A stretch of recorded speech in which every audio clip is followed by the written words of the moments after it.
Hello everyone, welcome to another Two Super Gamers video. It's your boys Zero and I'm Nanners. And we're here to talk to you guys about our highlights for E3 2019. That's right, we're going to go over the press conferences one by one, at least the ones that we paid the most attention to, and we'll just let you know what we think about them. We have a whole list of stuff, there's a ton of announcements, and then at the end of the video we're also may do something special about like ranking E3, so stick around for that. Alrighty, so it is June 12th. E3's not quite done just yet, but we've seen a lot of cool things so far, so why don't we just get into it. First, let's talk about Ubisoft. Not their best conference, but still a few cool things nonetheless. I thought it was kind of short. It was way too short, and then when it was over, I was honestly surprised that was it. It really felt like there was something else coming up. They cut to like an outside display of some kind of setup for like an esports type of shooter game or something like that, and I thought, okay, well this is going somewhere. No, the conference was already over. It was really weird. Like they couldn't even just let you know that it's over. They had to kind of had to trick you into thinking that there was something else happening. It's kind of weird. Yeah, very strange. And overall, I thought the announcements were a bit lackluster. So one of the things they talked about was Watchdogs Legion. Now I'm not a big Watchdogs fan, even though I did play the first one. It's okay. With this one, you get to play and recruit multiple characters, and I think there might be some multiplayer in it. It kind of seemed like I felt like there kind of will be. I'm not sure about that. Yeah, I think they're a little afraid to do multiplayer on it since the first one didn't have good multiplayer. But it was a little bit deceptive to say like you play and recruit. It's actually a permadeath game. So that means is that when your character dies, you take over another character, like a brand new character, and then you just move on from that. I like the idea of not focusing on story because the first one had terrible story. So maybe the gameplay is really the selling point on Watchdogs. It's not the story. So I guess it could kind of work. It might. It just might. Yeah, games like Rogue Legacy come to mind because that's exactly what that game did. That's right, yeah.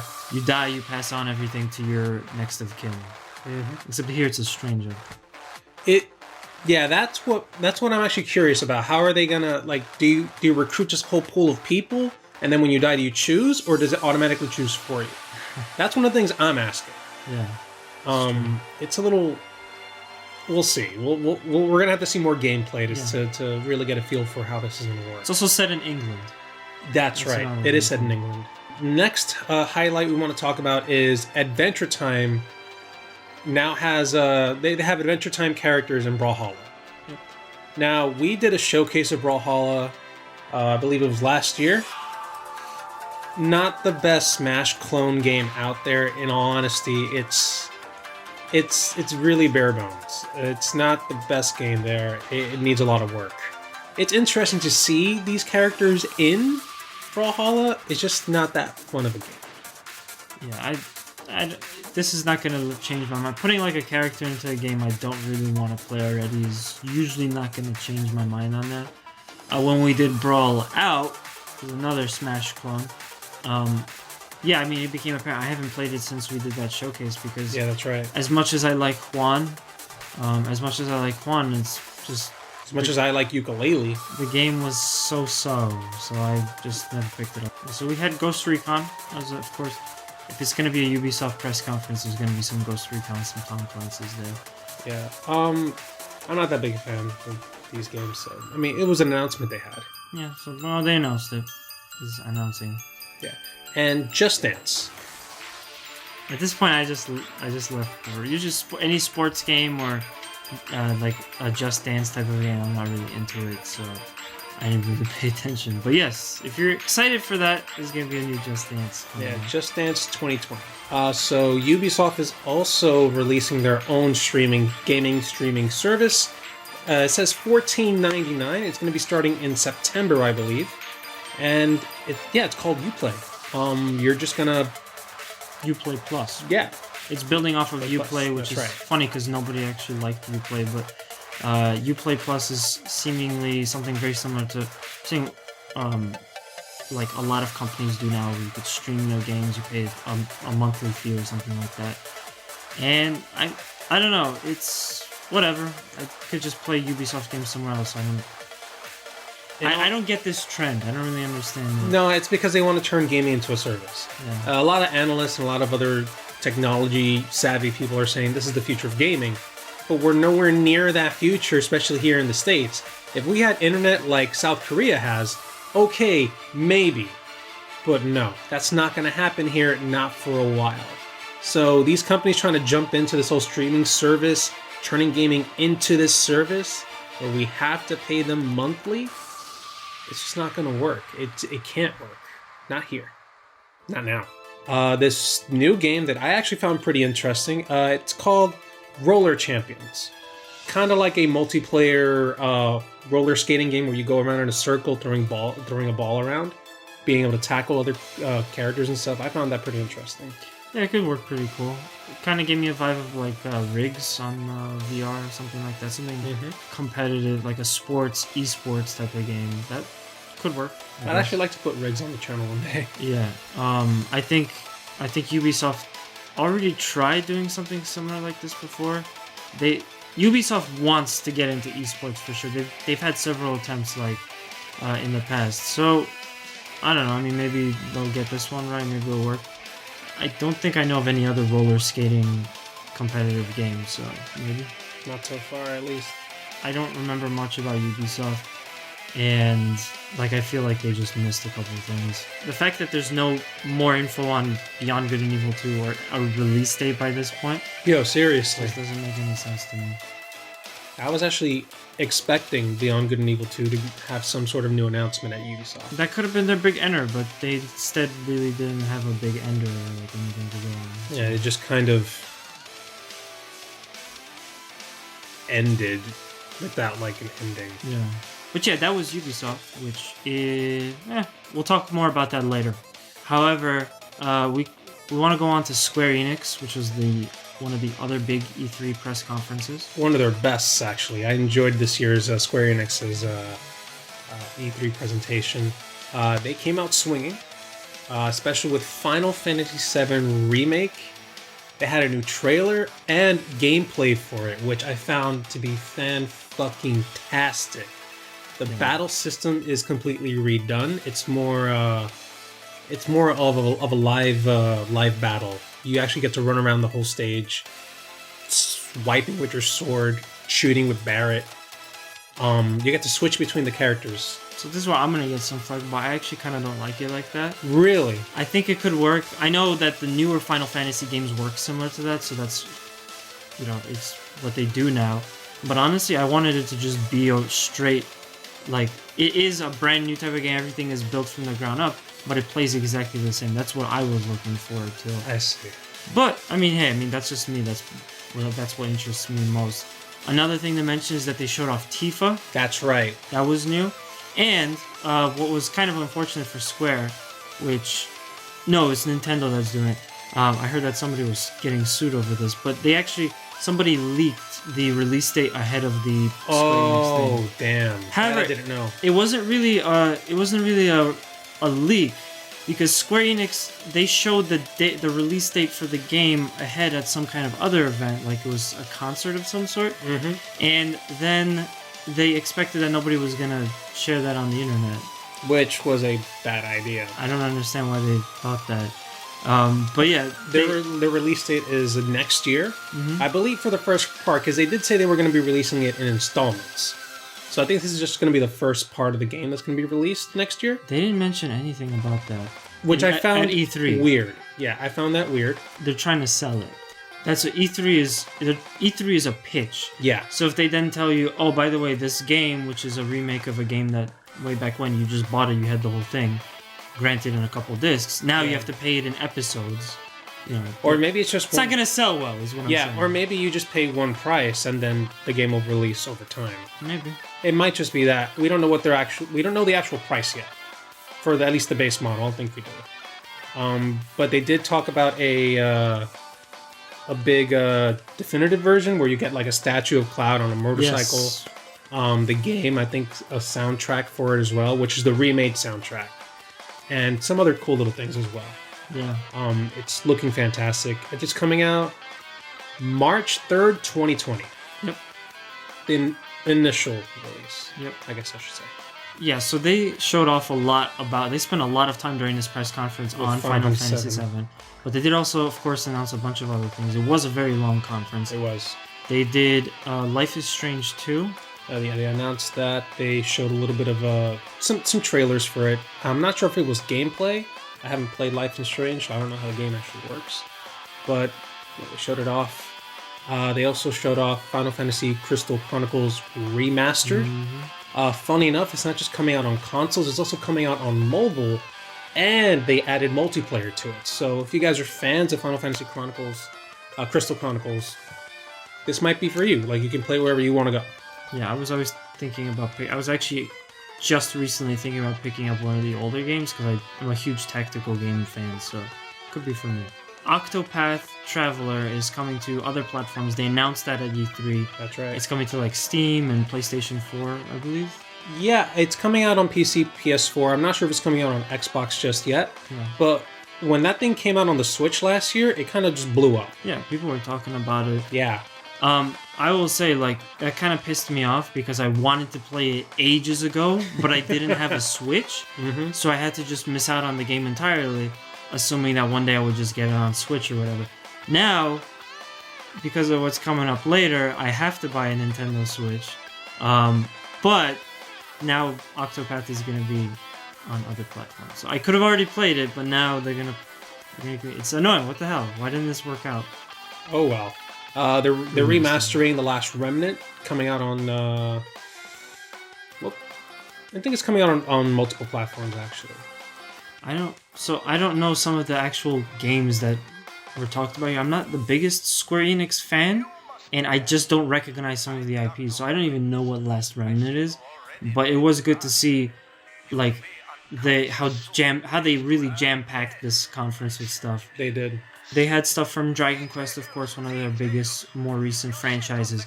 They also, one of the bigger announcements here, and it's something where I said, once they announced it, I immediately texted a friend of mine. But basically, they announced Final Fantasy VIII is getting remastered. That's right. Not remade, not like Final Fantasy VII. A remaster. A remaster. But also like Final Fantasy VII, because it did get a remaster first. Yeah. And then Final Fantasy IX got a remaster, which I found kind of funny. They just skipped over 8.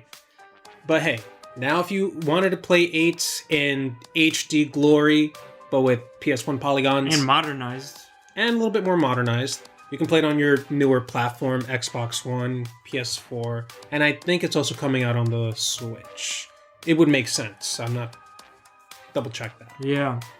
Yeah, so that's huge because Final Fantasy VIII, a lot of people see it as the one that doesn't get the attention. It's a little bit more...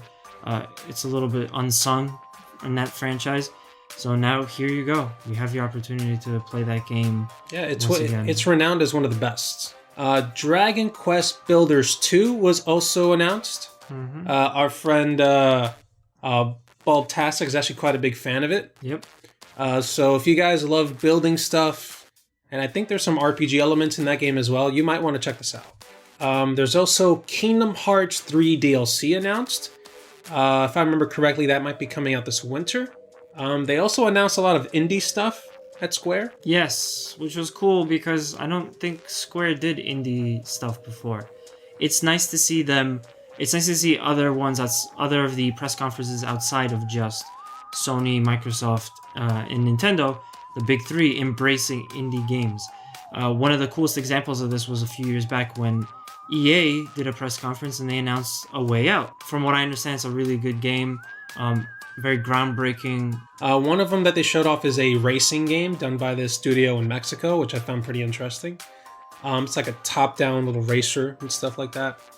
And I think there's a shooter that... Yeah, it was like Battalion or something like that. Yeah, something like that. Like a World War II style shooter. Square Enix also did a couple of other things. They announced a Final Fantasy Final Fantasy 14 DLC or expansion pack because it's an MMO. Shadowbringer. That's right. They showed off, I believe, a trailer and a little bit of gameplay about it. It looks interesting. I know a lot of people that like this massively multiplayer online Final Fantasy game, so it's good to see that they're still supporting it. Yep. They also did Dying Light 2. They talked a bit about that. Showed us off like a trailer. I think it was just a trailer. Mm-hmm. And we also had a new IP, which was very exciting because obviously we want to see what else they can do. It's called Outriders. That's right. New IPs are detail. Very little detail. Exciting though because new IPs are always interesting. It might turn out to be the next big game. Another thing that Square Enix did is that they showed off the new Marvel Avengers game that they're developing. This game is more focused on the more core Avengers. You get to play as Iron Man, Black Widow, Hulk, Thor, and Captain America. They got a lot of notable voice actors to do it. Troy Baker's in it. Nolan North is in it. Travis Willingham. I think it's Jennifer Hale. So yeah, and that was actually what they ended on the conference on. It was like a big thing.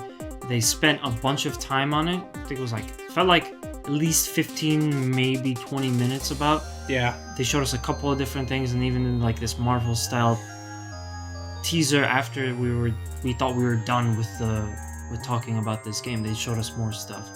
So that was what they went out on. It seems pretty interesting. I might give it a try. It could be good. It could be really good. I'm not sure I'm feeling, as much as I love him, I'm not sure I'm feeling Nolan North on Iron Man. But, because he just sounds like Nathan Drake. He does. I recognized that voice immediately when we saw that trailer, and I just said to myself, that's Nolan North. Why is he Iron Man? But he kind of fits. It's just, we play Uncharted a lot, so we just think Nathan Drake. Why is he in the suit? I just think it's bizarre because to me, Nolan North is a little bit comical. But, I mean, I don't really know much about... I don't keep up with Marvel. I don't keep up with the Avengers, so I don't really know. I just thought the choice was a bit odd at like a layman's first glance. But whatever. But that was it. That was Square Enix's big press conference.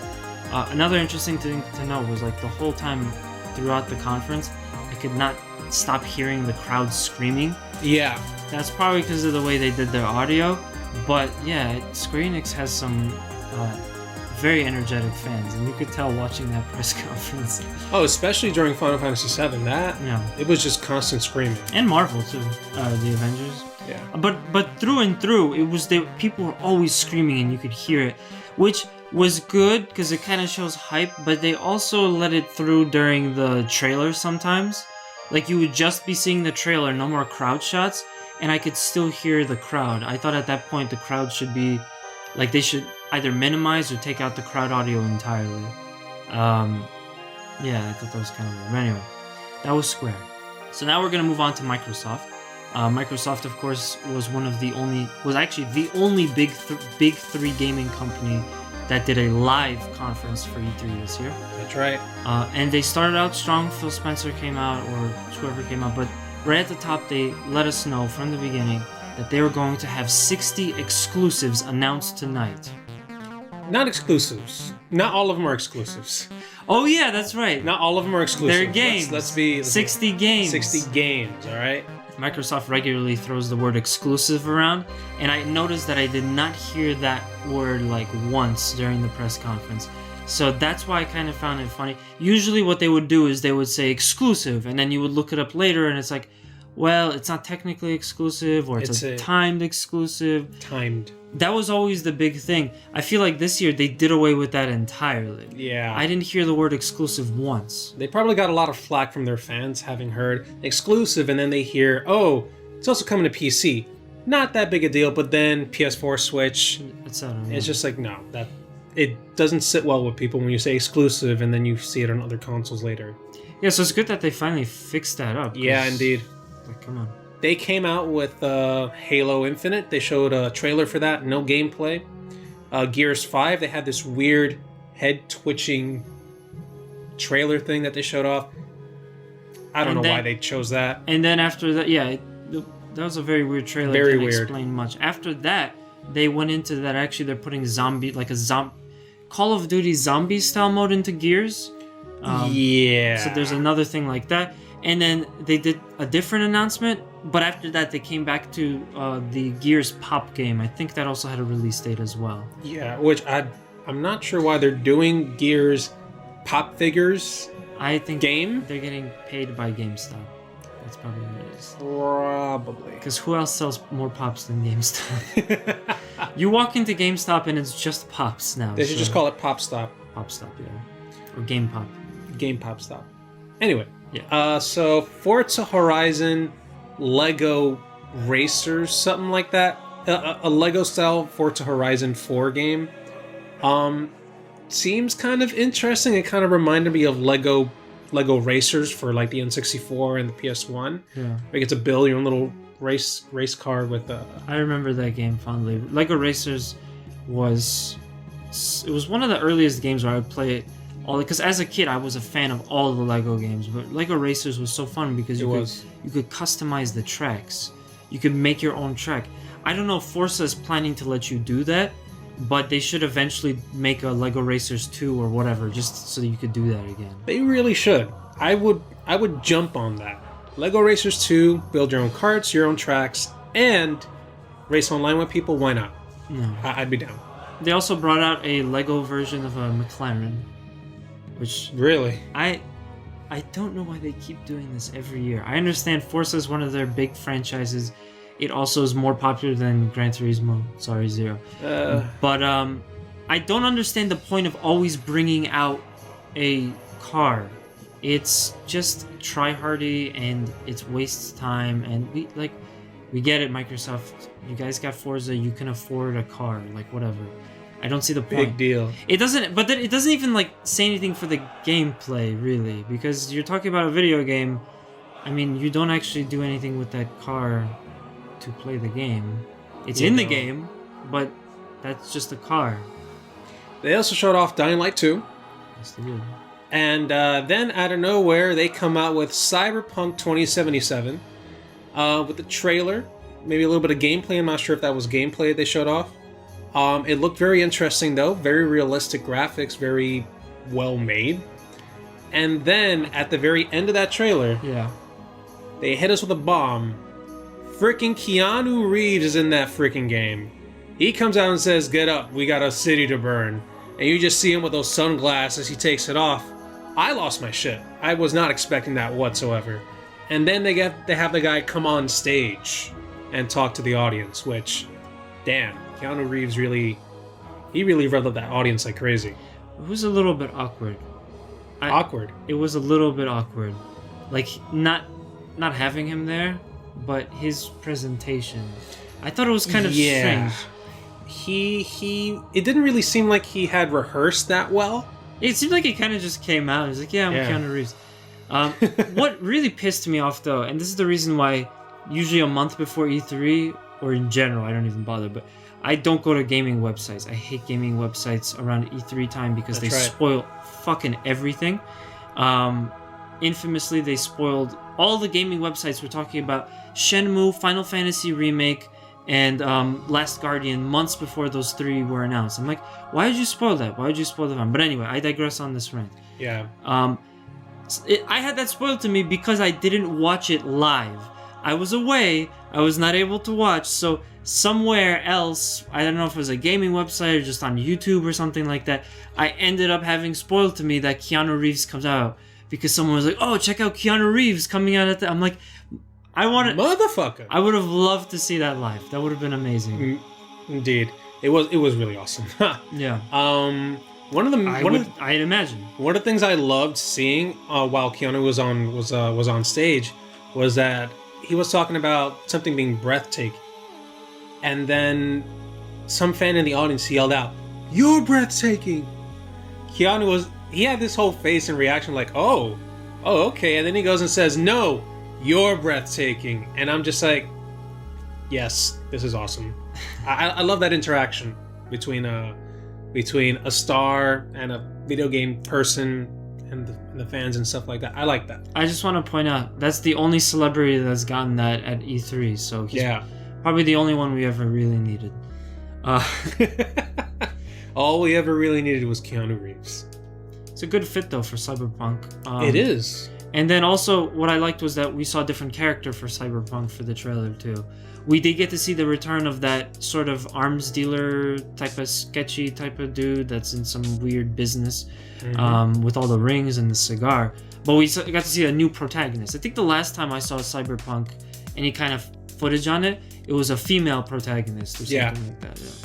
I think there might be several protagonists for that game. I don't think it's just going to be focusing on Keanu or that other guy. Yeah, they'll probably be jumping around. Yeah. But it was nice to see another character. So, have you guys ever called a GameStop and asked them for a copy of Battletoads? You're going to be able to do that pretty soon, and it's not ironic. It's serious. Because Battletoads is coming up. We got to see a little bit more of it at Microsoft's E3 press conference. I think last year that was revealed, but all we got was a logo. That's right. All they showed off was a logo, nothing else. And that kind of pissed me off, but I was excited to see an announcement for it. This year we got some gameplay, a little bit of a trailer for it as well. However, I kind of felt a little bit underwhelmed with what I saw. Why is that? I was expecting something more graphically rough, because Battletoads was always this whole not gritty, but somewhat gritty and also funny and toilet humor game. This looks just very cartoony. It might work, but when I saw the animations, that's where my other concern came in. It doesn't seem like the animations are very smooth. It kind of feels like it's just going at maybe 25 frames a second, and I'm looking for 30 plus. And it looks all hand-drawn, so that's where that issue might be coming from. It's a concern of mine, and I'm hoping that by the time the game comes out, the whole issue will be fixed. Just a little concerned about it. Yeah, I don't know about any of that, but I do like the fact that they're bringing back something like that. There's, of course, bringing back Streets of Rage as well, which I guess would have the opposite problem for you. There, it used to be cartoony, but now they're making it all like texture and cel-shaded type of stuff. But yeah, Battletoads, we got to actually see gameplay of it, so that's which is still good. I think it also got a release date, or like a release sort of window, yeah, which is pretty nice too. We also had State of Decay 2. I don't know anything about it. I don't play Xbox, but me neither. There you go. Flight Simulator, which this guy did not want to include in this video. I don't know why we would. It's gonna be 4K. You can fly anywhere in the world.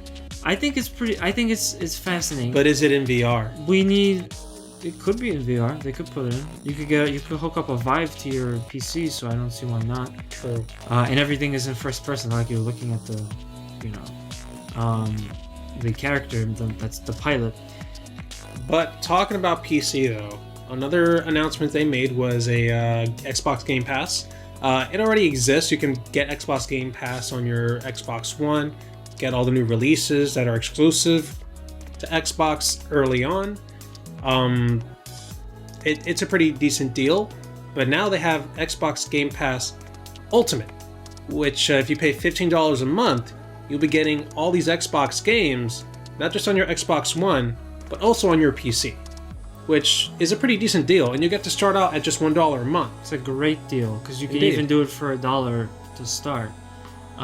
Yeah, that's really cool, because that means if all those Xbox games that you wanted to play, if they eventually do come to that, which I'm sure many of them will, you don't even need an Xbox One. You can just have it play on your PC. That's right. I immediately wanted to get that because there are at least a couple of games that I would like to get my hands on, but I can't because I don't have an Xbox One. One major game that's coming out that I want to get my hands on actually is Psychonauts 2.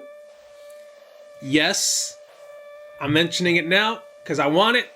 Psychonauts 2 is looking fan-fucking-tastic. I played a little bit of the first one on the PS3 when they released that HD version of it. It's a fun game, and Microsoft now owns Double Fine Studios, so I'm pretty sure Psychonauts 2 is a exclusive to Xbox. Yeah, they did bring out Tim Schafer, so I guess I am kind of worried about that being an exclusive. But if it comes to PC, I don't really care.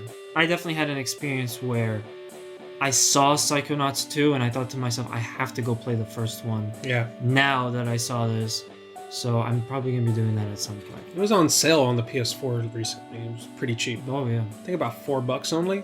So definitely worth it. I'm pretty sure I've seen it for $1. I'm pretty sure I've seen it for $1. Another game they not announced, but also kind of showed off was the Dragon Ball Z Project game. It got a completely new name. Now it's called Dragon Ball Z Kakarot. So that was not a new announcement. It wasn't. That game had already been announced last year. Supposedly it's going to be focusing on the actual story of Dragon Ball Z. I'm thinking from beginning to end.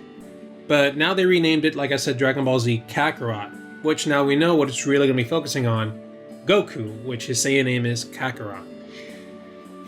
Yeah, so that's fascinating because I don't remember hearing about this. I would have lost my shit because I think it sets these kinds of games into a new direction that I really like because it's based off of an IP that's already established, an anime, DBZ.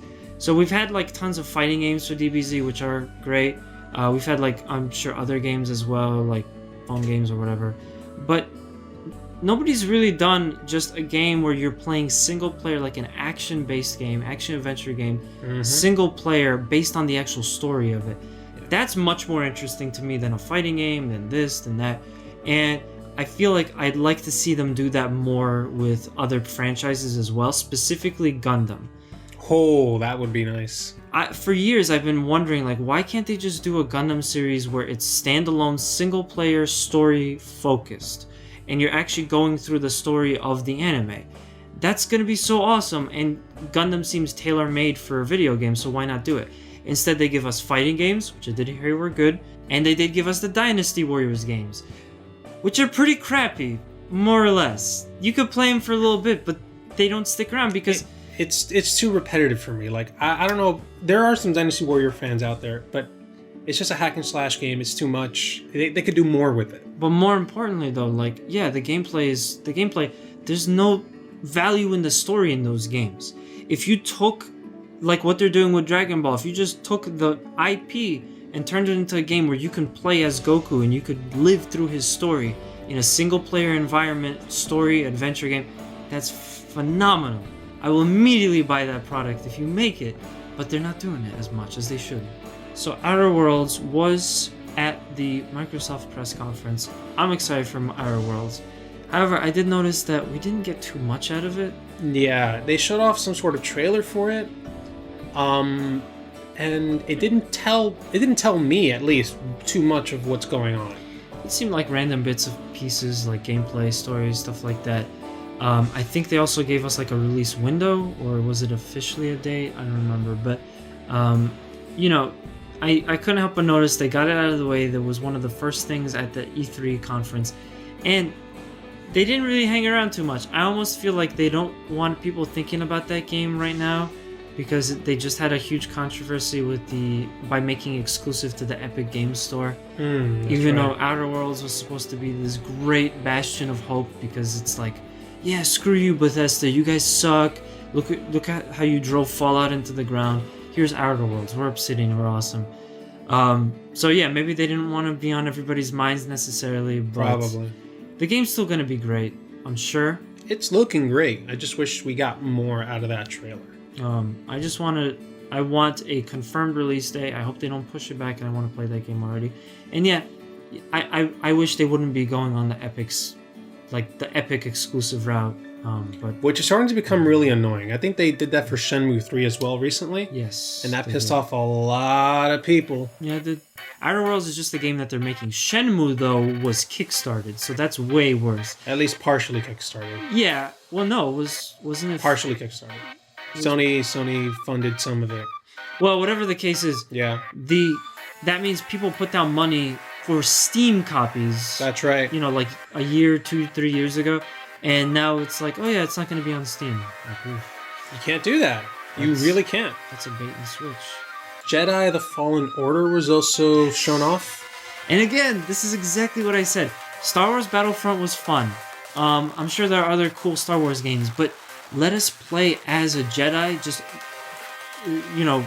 going through this whole story. You have an IP already well established with tons of well established. Tons of fans that, with these great worlds.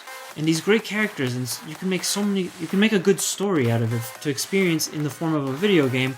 Why have you not been doing it to this point?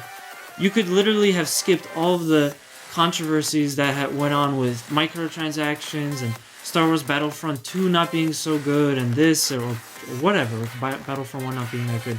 You could have skipped all of that by just making a really good single-player story campaign, like adventure-focused Star Wars game. Star Wars, Dragon Ball, Gundam. Make them happen. I'm excited for it. I think it looks really good. It did look pretty good. And I'm glad to see it at this press conference. Another thing that was pretty good to see at this press conference was kind of a surprise to me. Phantasy Star Online 2 is coming to the Xbox. It's a surprise to a lot of people. Yeah. I did not expect it, but it's a good announcement to see. Hopefully it's not just Xbox One exclusives. Hopefully we'll be getting it on the PC as well, so I can try it out. Other people can too. What sucks though, I gotta have to nitpick a little bit here, is when that Sega logo came out, I was so hyped. And I did hear that Sega had some presence. I was so hyped about what else is Sega gonna announce? But all they had was just Phantasy Star. And again, I mean, it's great, and I'm happy for the fans that they get this game, but I thought to myself, like, Sega could be announcing so much more. They could. So much more that I believe that they should just have their own press conference. We didn't talk about Bethesda. We're not going to talk about much about Bethesda because from what I heard, it was like 2 or 3 announcements. They did a terrible job. But Bethesda should not be at E3. Sega should be at E3, and they should be announcing a bunch of cool stuff coming out, like remasters and new games, new IPs. But here, all we got was Phantasy Star Online. Good as it is, I thought Sega could be doing so much more. Alright, so they also had a trailer announcement for one of my favorite games, Wasteland 3. I knew that was gonna we already knew that Wasteland 3 was gonna come out. They had talked about how they wanted to make the game. It was just a matter of time. But it was nice to see. I remember when I was trying to guess what it was, I couldn't think about it. Wasteland did come to mind, but I was like, nah, it doesn't seem like it. It's like, oh, it's Wasteland. They did like a comical approach with the trailer too, which was really interesting. Fallout is a franchise that, even though it's successful, it's in the gutter right now.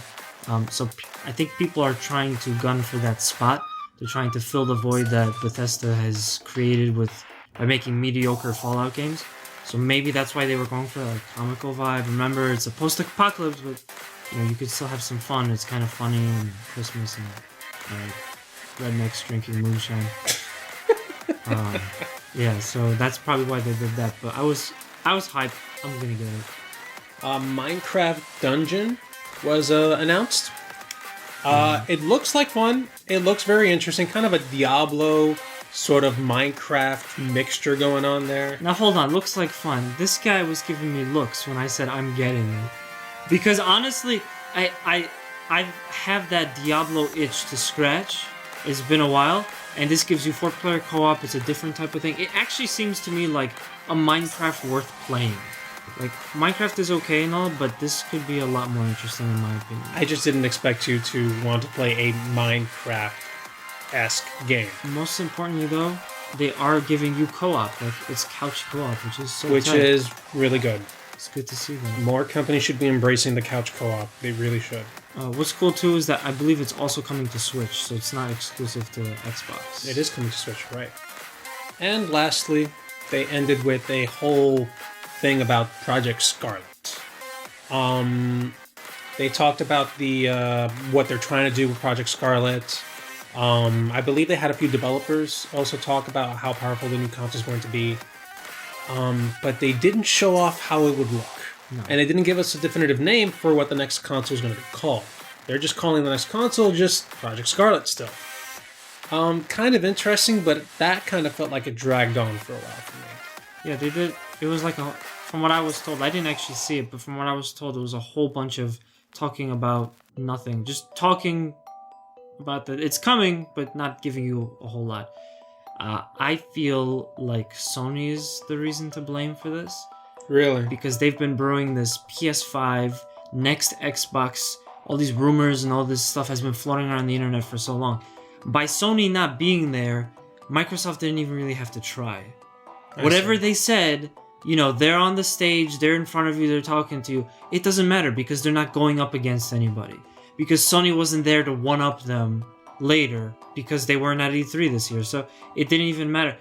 I feel like if they were there, we probably would have had to get at least something more out of Microsoft for this. Maybe a new controller. Anything. Something. At least to see what it looks like. At least to see what their first design is. You know. I remember way, way, way back when they were releasing the original Xbox, they had this whole, like, actual X console standing on a freaking table. Supposedly it was the console itself back then, but I guess that was just a development thing that they were showing off. That still would have been better than seeing something like that. Would have been way better than nothing. Or the banana controller. People will make fun of me. People made fun of it back then, but I kind of still want to try that banana controller. I want to at least hold it. I want to see it in person. That would be really funny. I would love to see it.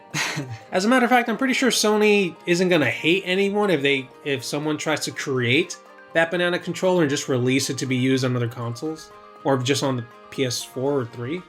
But that was all for Microsoft this year. Overall, very big, like thorough, robust showing. Let's go on to Nintendo. Now, Nintendo, I don't know what they were. They just did a lot, all right? I was not expecting Nintendo to come out and just beat us with their baseball bat of content. That's literally what happened this year. Now, one of the first things they did is they showed off Doug Bowser, the new head of Nintendo of America. And he seems like a pretty decent dude. He came up in the stream alongside the actual Bowser himself and some other guy from Nintendo. I don't remember his name. Sorry about that, guys. Don't hate me. But yeah, he came in. He started saying, hey, I'm the new head. Let's talk about these new games. One of the things they really came out with, and we weren't expecting, the hero from Dragon Quest is now going to join Smash Brothers. Pretty interesting. But the other thing... It's a good fit. But the other character they announced, which we've been wanting since the N60 fucking 4, a character that has been sort of teased, sort of not. Fucking Banjo-Kazooie is coming to fucking Smash Brothers. I lost my literal shit. That trailer built up my hype, and then they just fucking showed off Duck Hunt, and my hype just went down. I'm like, you assholes! You assholes! And then, bam, Banjo-Kazooie. And I was knocked out. Yeah, but you know, the second that they showed that silhouetted outline of Banjo, there's no way they could have just not put him in.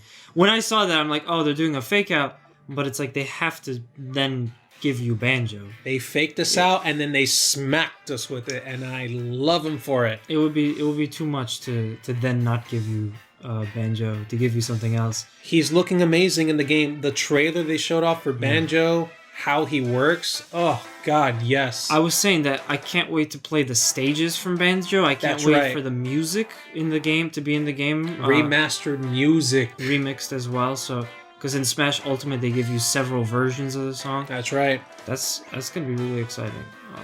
My only gripe is that when did they announce Joker? Like, so long ago at one of those directs. Why are they taking so long with the first 5 of these damn characters? I just want to know who they all are already. I think they might still be hashing out the whole contracts and shit. And also, they might just want to build up our hype and make us wait and have us beg for it. It takes so long, though. It's like... I think that's what Nintendo's going for now. They're having us beg for this shit. It's kind of weird. Annoying. It's annoying. It's annoying because I want to know already. But then again, now that Banjo's in there, honestly, personally, my thoughts are if they just put in Travis Touchdown, I don't need any other character. Like, I'm good to go. Talking about Travis Touchdown. They pretty much have everything now. But yes. Talking about Travis Touchdown. Yes, let's talk about Travis Touchdown. I was not fucking expecting this. At all. I kind of was. But then I thought to myself, like, man, I'm surprised that they also built up any hype with, at MomoCon by announcing that over there, making this huge, Suda's gonna do an announcement. I thought that they were gonna do No More Heroes over there. But they ended up just saying that Travis Strikes Again is going to other platforms. But yeah, at Nintendo's E3 Nintendo Direct, they announced No More Heroes 3 is coming out. It's a game that I've been waiting for since the Wii, basically. The Wii had No More Heroes 1, No More Heroes 2, and then after that the franchise just kind of disappeared for that entire generation. It was not on the Wii U, it was on the PS3 and I think Xbox. We got Heroes Paradise, which we showcased a month ago. Which we did. But that was just a remaster of 1. They never did the remaster of No More Heroes 2 like I wish they did. But anyway, now we have No More Heroes 3, so I'm excited. I can't wait for it. I actually now have to buy a Nintendo Switch because I said on several occasions, if Nintendo makes No More Heroes 3, I'm buying a Nintendo Switch. So now I'm contractually obliged to do it. So thanks, Nintendo, for sticking your hand in my wallet. Yo, I'm about to buy a Switch just to play as Banjo-Kazooie and fucking Smash. Yeah. Yeah, the Smash game is looking really good. It's really good. I also did want to announce that now that we're doing this, the next playthrough for TSG after Rayman is going to be the Heroes Paradise. With the Move controllers. Yeah. That's right. Yes, afterwards we found out that there is Move support for it, so we're going to do it with Move controllers. So there you go. That's right. It's going to be fun. Probably frustrating, but also just very fun. Yeah. We should probably have a camera on us every once in a while, just so they can see us messing with the controller. We could do camera. We could do camera for that. Yeah, just to make it a little bit more fun. It's gonna be hard, but now that No More Heroes 3, I am fully locked and loaded into the hype train. all engines speed ahead and whatever. All engines go. Yeah, seriously. All right, so let's dismount our hype bikes. All right, let's dismount the hype train for just a second. That made E3 for me. I just want to say that right now. Yeah. Another thing that really made E3 for me, which is also why I'm also really gonna need a Switch. Fucking Panzer Dragoon is getting remade on the fucking Switch. Fuck yes. Fuck the hell yes. Like, fuck the fucking hell yes. Holy crap, it's looking amazing as well. Like, I saw the dragon come out and I said, that looks a little familiar. That's not Panzer, it is Panzer Dragoon. Oh, it's a completely remade Panzer Dragoon. Oh! That's nuts though, because wasn't that a Saturn game? It was a Saturn game. Yeah. And I would love to play the original and then try the remake when it comes out. Yeah. I'm fully hyped for this shit. I just want to make it perfectly clear that obviously you can go by some less legal methods to get Panzer Dragoon, but if you're gonna go buy a copy of Panzer Dragoon for the Saturn, that's $900. It's close to $1,000 to buy this damn game. So now that they're gonna give you Panzer Dragoon Remastered, I mean... Like, remade. Remake. It's a complete remake. Okay, yeah. I don't understand why there's so many these games lying around like that they don't do these remakes, remasters for, you know? Mentioning that, though, there was a little bit of hype coming up towards this E3 because there are these companies making Banjo-Kazooie figures and stuff like that. Talking about IPs that aren't really being used. Why the hell is Microsoft not developing either remakes or completely new games for Banjo-Kazooie and Conquer? The only thing is that they put Banjo on Rare Replay and probably Conquer as well. That was the one thing they did. But no, either give us a completely new remake or a new game. That's what we really want. And they're not doing it. And these other companies, Capcom, PlayStation, Activision, Nintendo, they're all on this train. They understand what we want. And we're freaking giving them all our money for it. And Microsoft is just like, nah, we know you want it. We'll give you Banjo in Smash, but we're not going to give you new games or remakes. Yeah. Hell, make it an exclusive for the Xbox. I mean, it would hurt. It would really hurt. It would hurt, but it would force us to play it on your fucking console. That would give people a reason, yeah, to get an Xbox One. You got to give us reasons. Anyway, let's dive into another hype train. Luigi's Mansion 3. It's looking fucking fantastic as well. Another major title that they're coming out with. It looks like they're in a hotel this time, like a really big hotel. And they did show off Peach and Mario. It looks like they disappear during the game. There's co-op. There's co-op. Mm-hmm. They added this new sort of character mechanic called Gooigi. Basically a goopy green version of Luigi. He gets to do things that normal Luigi doesn't do. You separate your Joy-Cons, And now we have two people. One can play as Luigi and then Gooigi. It's cool. It's interesting that what they're doing with that. I was a huge fan of Luigi's Mansion, the original. So I love that Nintendo took the best approach with E3, which was to make me sit there and just think, oh, I gotta buy that. Oh, I gotta buy that. Oh, I gotta buy that. Oh, I gotta buy that. It's like, damn, that's how you do E3. That's literally how you do it. Yeah. Another major thing that they announced for Luigi's Mansion is the new things you can do with the Poltergust. It kind of looks like you can start sucking up the ghost and then just smash it on the ground. Yes. And stuff like that. To weaken it so you could suck it in. That's actually a mechanic that I think they might have borrowed from another game that was on the PS3 called Folklore. Which I do want to put on this channel one day. It's a fantastic action RPG for the PS3. In Folklore, you're trying to like get these whole like folklore creatures and stuff, but you gotta like pull out their spirit and you gotta slam it on the ground and stuff. So it kind of looks like they're doing something similar there. So they also put The Witcher 3 is coming to the Switch. They're putting The Witcher onto the Switch. I'm scared. I don't know if that thing is going to be able to handle The Witcher. The Witcher is an insanely big game. I mean, it handled Doom 2016. I don't know, man. Doom is Doom, but The Witcher is an insanely expansive open world game. I don't know. But that's cool that people get that. There was also a Jim Henson game. Well, it's a game based off of a Jim Henson's movie, The Dark Crystal. Yeah. So there's a Dark Crystal game coming out for the Switch. It looks interesting, but let's also remember, if you guys ever watched the movie, The Dark Crystal is a movie made out of pure puppets. So I'm curious as to see how this game's really going to work. So we'll see how that thing turns out. It's interesting, and I'd always support something based off of Jim Henson's work. It's just great. Trials of Mana, I believe that's a new one, and then they're also doing the trilogy for the Mana games. Trials of Mana is actually a remake. Oh, it's a remake. So they're remaking. It's a sort of remaster remake, and then they're also releasing the original trilogy, the Mana trilogy, for the Switch. So if you wanted to get into the series, this is a good way to do that.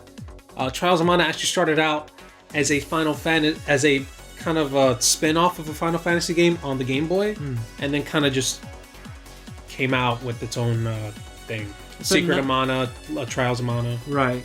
That's another great way to get people to give you money for that stuff, is just make a remake and before that re-release the game onto like a modern platform or something. It's just so easy. I don't know why more people aren't doing it. Resident Evil 5 and Resident Evil 6 are coming to the Switch. Whatever. They already got 4 and 0, so those are like the important ones. It also looks like you can play Resident Evil 1 on the Switch. Yeah. They did show off a trailer about that. Yeah.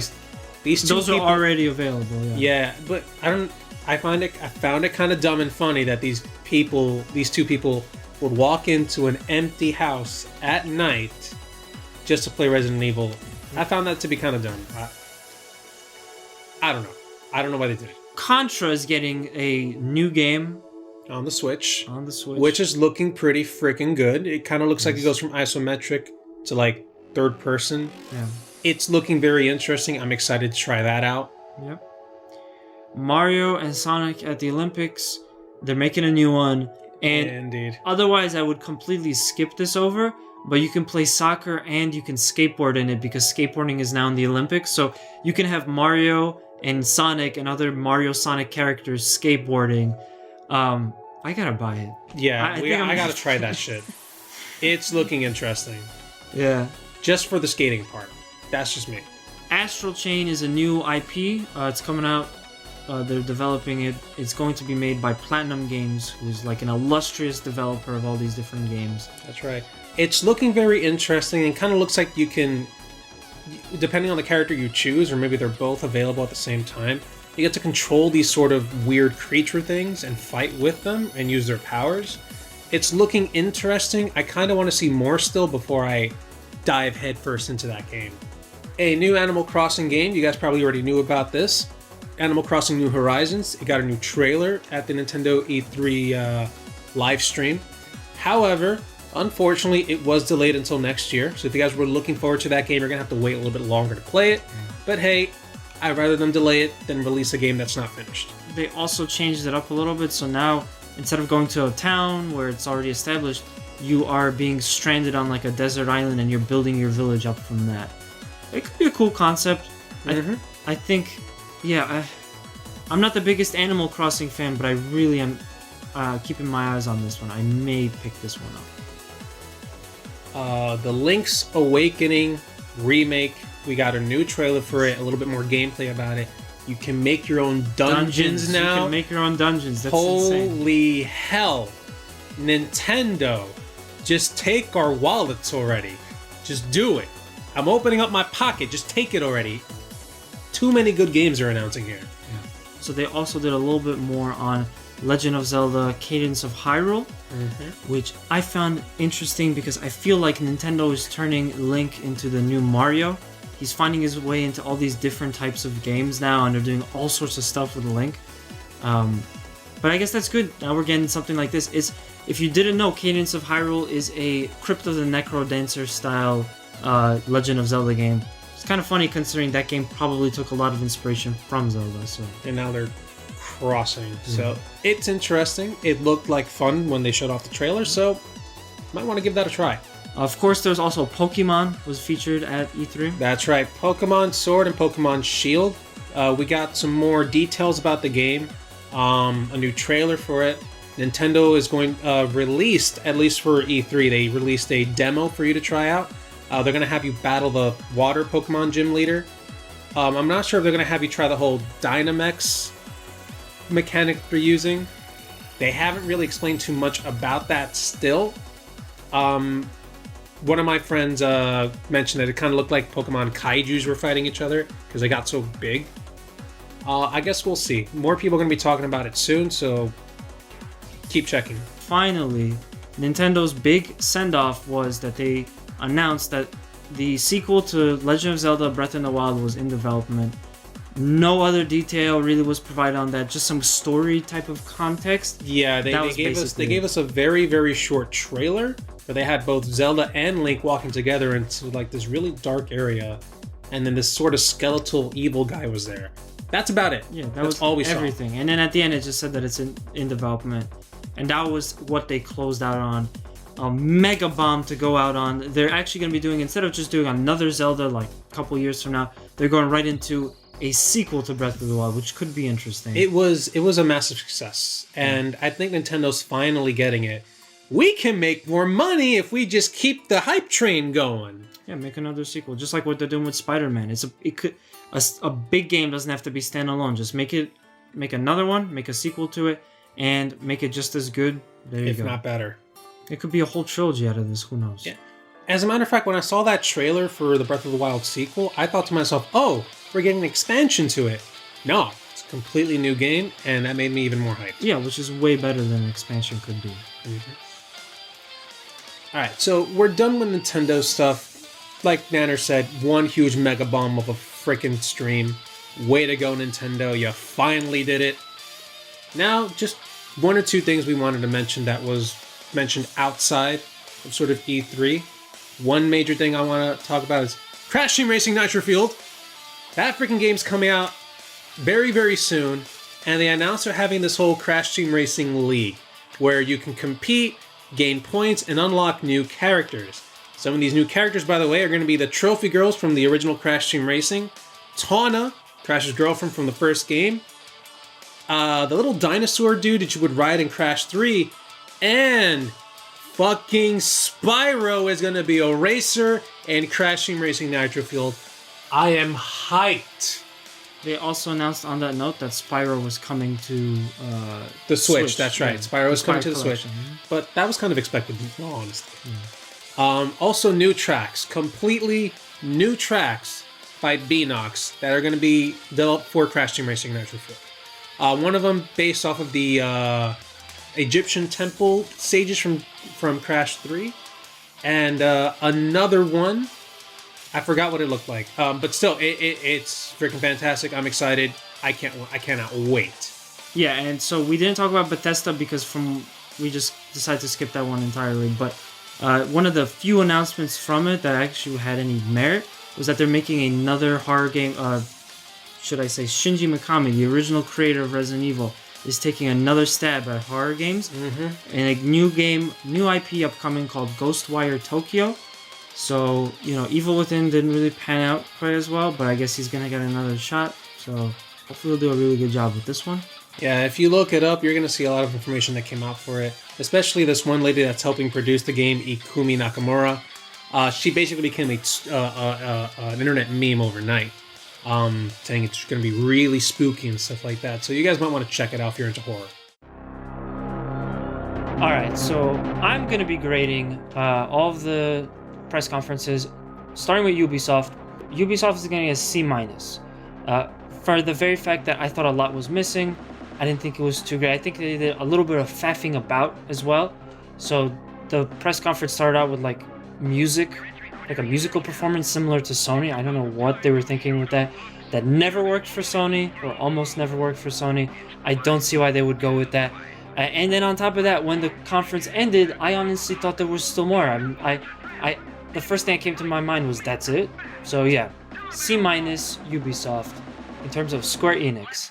I came in as somebody that's not the biggest Square Enix fan. I've played a couple of their games, but I'm not the most familiar with the company. But I came out thinking like, wow, they did a really good job. A lot of these games are very interesting, and they overall had a very robust E3. So I'm going to be giving Square Enix an A- for fantastic wall-to-wall announcements and going off on a really big note with Marvel, and also a very long too, because last year's Square Enix conference felt like it was too short. It felt like there wasn't really much there, but this year they went all out. Got to see a lot of the games that I wanted to see more on, like Final Fantasy VII. We wanted to see a little bit more on that. Even though it's not my cup of tea, at least they dedicated a bunch of time to it. So yeah, they get an A-. Microsoft is another one that I really enjoyed. Maybe a little bit less than I thought I would. After seeing Square Enix, I don't think Microsoft is quite as strong, but I definitely thought they had a very good showing. A couple of things are missing. I really wanted to see that new console. Like, it's just that not seeing that new console to me means that I'm gonna have to wait until next year's E3 till we get to see, and that's a super bummer, especially with like months of people talking about the next Xbox, the next PS4 consoles. So that was kind of a disappointment. There are a couple of minor things here and there, but overall they had a bunch of great games. They had a bunch of great announcements, stuff that I really wanted to see. So I'm gonna give them a B+. And then finally, we got Nintendo, Big N, who was doing another direct style E3 presentation. That was the only thing I saw wrong with what they did. Wall to wall, we got nothing but trailers, gameplay, announcements, all sorts of that type of stuff. So it was a great showing. I would say it was the strongest, 100%. The only thing that bothers me about Nintendo is the style that they choose to present E3 in. I know they wanted to move away from a live format. It was like a really important thing for them. But to be honest, I feel like it just misses some of that E3 quality to it. Yeah, it gets cringy, they make mistakes, things like that. But honestly, when they announced No More Heroes 3, I wanted to hear the crowd. I wanted to hear the crowd cheering and hype in anticipation of what they had just announced. But you don't get that when you do E3 like this, and I think that's kind of a shame. You know, I could sit here all day to talk to you about the presentation. Still, I'm giving them an A+, because best announcements, I would say the most announcements it seemed like that I really cared about. And yeah, if they just fix that would make it perfect for me. But as far as E3 2019 goes, they were the best. Oh yeah, and before I go, Bethesda. So yeah, Bethesda gets, for me, Bethesda will get 76 Fs for E3 2019. Alright guys, now I'm going to give you my grades for these E3 presentations. We're going to be starting out with Ubisoft. Now, Ubisoft this year didn't really come that strong. They announced this whole Uplay Plus streaming service, which I'm not into if you guys did not understand that. The games they announced were kind of lackluster. They didn't really capture my interest too much. Not a big Watchdogs fan, not a big Just Dance fan either. Although I do admit the game can be fun.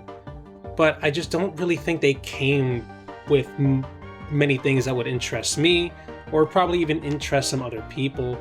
They could have done a much better presentation. So, with all that being said, I think I'm just going to give them a D+. Alright, now let's talk about Square Enix's presentation. Oh my god, Square, you guys are freaking fantastic. That Final Fantasy VII Remake is killing it. I'm loving how it looks, I'm loving how it plays. They showed off Final Fantasy VIII getting a remaster as well. Some independent game development stuff. I always love seeing that kind of stuff. It makes me happy, giving a lot of these other small developers a chance. And some other great announcements like Octopath Traveler going to other consoles and stuff like that. A remaster of Final Fantasy Crystal Chronicles. Just a bunch of amazing announcements, a great presentation, and you know what? For that, they get an A. Alright, now let's talk about Microsoft real quick. So, Microsoft came in this presentation saying right off the bat they were going to be talking about 60 games. But we all know they're not exclusives. And that's what's really going to make the presentation if the game isn't exclusive. Microsoft just doesn't have that. However, they did have a pretty decent presentation. They showed off a bunch of new games that are in development, like Halo Infinite, Gears, the new Gears game. They're getting Phantasy Star Online too. Did not expect that. Kind of came out of nowhere. I'm glad they're doing it. They announced the new name for the whole Dragon Ball game, but we all know once again that's not an exclusive. Still pretty cool. We saw some Psychonauts too, and they ended it all with the Project Scarlet, their new console that's coming out. However, that whole ending just didn't do much for me. I didn't get to see much of how the console looks like, how the performance is going to be. They said, oh, it's going to be a great console, it's going to be fast, it's going to give us some great graphics, but it didn't do too much for me. They didn't show off enough. So you know what? Even though Microsoft did their best, it wasn't the greatest presentation ever. I'm going to give them a B+. Alright, and now we have the big boy on the block this year. The big N, Nintendo. Nintendo, you came out swinging and you beat us with your baseball bat of content. A lot of it being exclusive content. Take notes, Microsoft. Showed off Doug Bowser. I thought that was a pretty cute presentation. Fucking Banjo-Kazooie and Smash drove me insane. And then No More Heroes 3 and then Panzer Dragoon Remake. Holy hell, with just those announcements right there, Nintendo pretty much took my wallet. Luigi's Mansion 3 and all these other games, with The Witcher 3 getting a port, Dragon Quest Builders, all these awesome things, Link's Awakening getting a remake, the announcements of a new sequel for Breath of the Wild. Holy crap, Nintendo. You really did your homework, you came out swinging, you gave us one hell of a presentation. The only thing I would say that maybe could have done it better is if it was live.